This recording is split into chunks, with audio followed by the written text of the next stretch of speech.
আমাদের ভালো লাগাতে সকলকে অনেক অনেক অনেক স্বাগত জানিয়ে আমার আজকের গল্প আরম্ভ করছি। আজকের গল্প পাপা ক্যাথে হ্যায়। গল্পটি তাহলে শুরু করি। কী রে অনি, ঠিকমতো খাচ্ছিস না কেন? তখন থেকে ভাত নিয়ে নাড়াচাড়া করছিস দেখতে পাচ্ছি। আগামীকাল কখন পেটে ভালো মতো খাবার পড়বে নিজেও জানিস না। আজ অন্তত ঠিক করে খা। কতবার বলেছি, খাবার সময় কোনো ভাবনা চিন্তা নয়, শুধু মন দিয়ে উদরের তুষ্টি করতে হয়, নইলে শরীর ঠিক থাকবে কি করে? আমাকে দেখ, এই বয়সে এসেও কেমন স্বাস্থ্য ধরে রেখেছি। নে, এই মাছটা খেয়ে দেখ। এই বলে দই কাতলার বাটিটা থেকে একটা মাছ তুলে দেন সুমিতবাবু একমাত্র ছেলে অনি ওরফে অনিকেতের পাতে।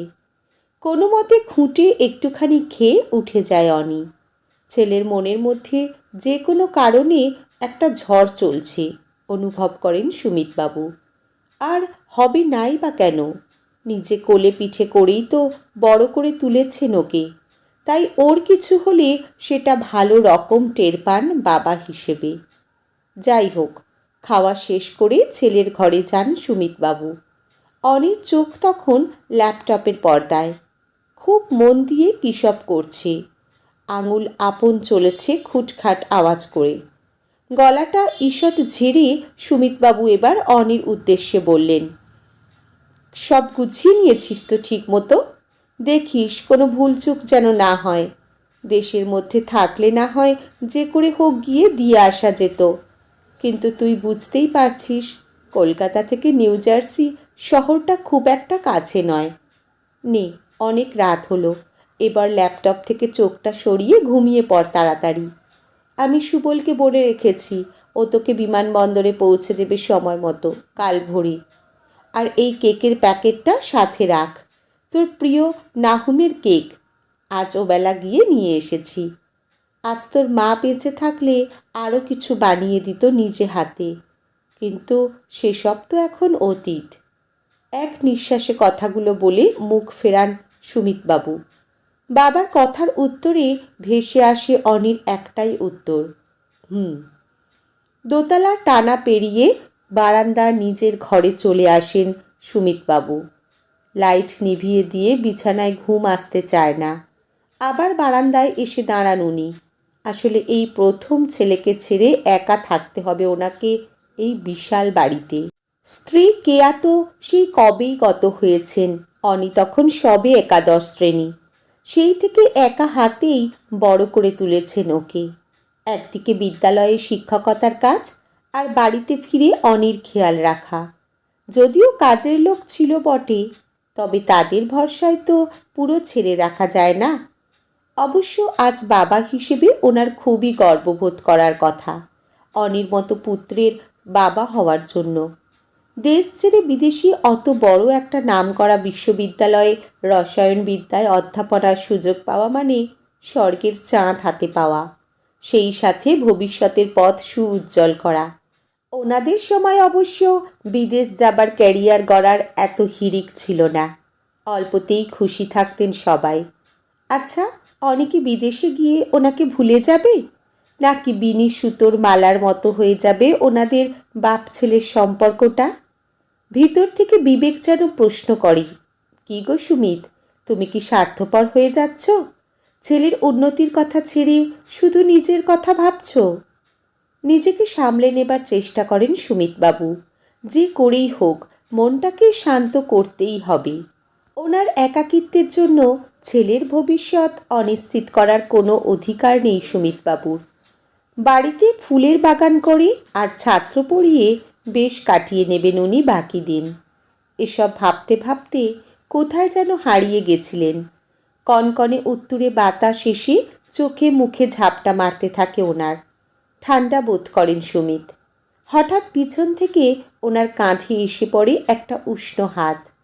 বাবার গলায় চাদর জড়িয়ে দিতে দিতে অনি বলে, কি গো, ঘুম আসছে না তো? বুঝতে পেরেছি চিন্তা হচ্ছে আমার জন্য। এত চিন্তা করো না, যা হবে ভালোই হবে। মৃদু হেসে ঘাড় নাড়িয়ে সুমিতবাবু বলেন, হ্যাঁ, ভালো তো হতেই হবে, কিন্তু তুইও তো ঘুমাসনি রে অনি। আমার না হয় চিন্তা হচ্ছে, কিন্তু তোর? বাবার কথার উত্তরে অনি বলে, এমনি কিছু না, বেশ জরুরি একটা ব্যাপার নিয়ে ভাবছিলাম এতক্ষণ, তাই ঘুম আসেনি। এবার শোবো। তুমিও ঘুমাও বাবা, শুভরাত্রি। অনি ছোট থেকেই স্বল্পভাষী, অনু মনের মধ্যে কি চলে কেউ তা বুঝতে পারে না। কথা শেষে বাবা ছেলে যে যার ঘরে চলে যায়। ভোরে উঠে ছেলেকে ছেড়ে দিয়ে আসেন সুমিতবাবু। বোর্ডিং পাস নিয়ে কাঁচের আড়ালে অদৃশ্য হয় অনিকেত। বাড়ির বহু পুরানো ড্রাইভার সুবলের সাথে ফিরে আসেন উনি। বাড়ি ফিরে একরাশ বিষণ্ণতা গ্রাস করে সুমিতবাবুকে। স্ত্রী কেয়া থাকলে না হয় দুজনে মিলে খানিক সময় কেটে যেত সুখ দুঃখের কথা বলে। আজ ওর অভাবটা খুব বেশি বোধ করেন সুমিতবাবু। প্রতিদিনের অভ্যাসবশত অনির ঘরের দিকে পা বাড়ান। সেই আগের মতো সব কিছু একই আছে ঘরে, কিন্তু অনি এতক্ষণে নিশ্চয়ই সুদূর নীল আকাশের বুকে উঠছে ওর স্বপ্নের উড়ানে। দেওয়ালে টাঙানো একটা ফটো ফ্রেমের দিকে চোখ যায় সুমিতবাবুর। বহু বছর আগে রাজস্থানে তোলা। একসাথে ওরা তিনজন। চশমার পাওয়ার ঝাপসা হয়ে আসে সুমিতবাবুর। এমন সময় কানে যায় গাড়ি ঢোকার আওয়াজ। এই অসময়ে আবার কে এলো? বারান্দায় ছুটে যান সুমিতবাবু। যা দেখেন নিজের চোখকে বিশ্বাস করতে পারেন না উনি। এ কি স্বপ্ন না সত্যি? অনি ফিরে এসেছে, ক্যাব ট্যাক্সি থেকে নেমে ভাড়া মেটাচ্ছে। কোনো ভুল হচ্ছে না তো? নাকি বয়সের ভারে উল্টোপাল্টা দেখছেন চোখে? সিঁড়ি বেয়ে নিচে নামতে থাকেন সুমিতবাবু হুড়মুড় করে। ওদিক থেকে ছুটে এসে বাবাকে জড়িয়ে ধরে অনি বলে, পারলাম না বাবা তোমাকে ছেড়ে, এই বাড়ি ছেড়ে চলে যেতে। গতকাল রাত্রে কোথাও যেন অনুভব করলাম এই শিকড়ের টান ছেড়ে অন্য কোথাও গিয়ে শান্তি পাবো না। আজকে বিমানবন্দরে পৌঁছে গিয়েও সেই একই অনুভূতি হলো। মনে হচ্ছিল যেন অনেক কিছু ছেড়ে যাচ্ছি। তোমার স্নেহ ভালোবাসার বন্ধন কেটে আমি পারবো না অত দূরে যেতে। নিজেকে বারবার প্রশ্ন করেছি, কিন্তু কোনো উত্তর মেলেনি। আজ পুরোটা বুঝতে পেরে ফিরে এলাম। সুমিতবাবু বলেন, এদেশে থেকে তোর কোনো আক্ষেপ হবে না তো অনি? শুধু আমার জন্য তুই কেন এখানে থাকবি? অনি জবাব দেয়, কোনো আক্ষেপ নেই বাবা। বিশ্বভারতী থেকে অধ্যাপনার চাকরির ডাকটা তো এসেছিল, ওটাই আমি হাসি মুখে করব। এতদিন বিদেশে যাব বলে ঠিক ছিল, তাই ওদের কোনো উত্তর দিইনি। আমি ওদের আজই মেল করে উত্তর দেব যে আমি রাজি। এখানে থেকে তোমাকে নিয়ে দিব্যি দিন কেটে যাবে আমার। আর তাছাড়া তোমারও তো বয়স বাড়ছে, কিছুটা দায়িত্ব আমার কাঁধে দিয়ে নিজে একটু ঝাড়া হাত পায়ে বিশ্রাম নাও এবার। দেখবে আমি সব সামলে নিতে পারবো বাবা।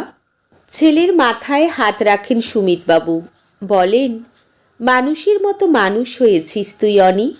অর্থ আর খ্যাতির পিছনে না ছুটে প্রকৃত অর্থেই আজ আমার সুপুত্র তুই। তোর মা বেঁচে থাকলে আজ খুব খুশি হতো রে। আশীর্বাদ করি, অনেক বড় হয়ে মানুষের মধ্যে নিজেকে বিলিয়ে দে তুই। বাবার পা ছুঁয়ে প্রণাম করে উঠে দাঁড়ায় অনিকেত। দুজনের চোখে তখন সব ফিরে পাবার আনন্দে খুশির জল। অনির মুঠোফোনের ক্যামেরায় ধরা পড়ে সেই সুখী মুহূর্তের জলছবি। আজকের গল্প এখানেই সমাপ্ত। কলমে পুষ্পিতা ভৌমিক, পাঠে জয়তী। ধন্যবাদ।